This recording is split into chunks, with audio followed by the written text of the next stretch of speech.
ಗೊಂಚಲು ಗಂಜಿ ಉಪ್ಪಿನಕಾಯಿ ಹೇಗೆ ಮಾಡಿದೆ ಗೆಳೆತನ ತುಪ್ಪಕ್ಕೆ ಬಿದ್ದ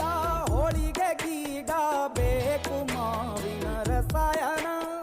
ಹುಬ್ಬಳ್ಳಿ ರೊಟ್ಟಿ ಕಾಳು ಇಂದೋನೆ ಗಟ್ಟಿಯಾಳು ಮಂಡ್ಯದ ಮುದ್ದೆ ಬಾಡು ಉಂಡು ನೀ ನಿದ್ದೆ ಮಾಡು ಅಂಕೋಲ ಕೋಳಿ ಸಾರು ಮೂಗಲ್ಲು ನೀರು ಜೋರು ಕುಂದಾಪುರ ಕಾಣೆ ಮೀನು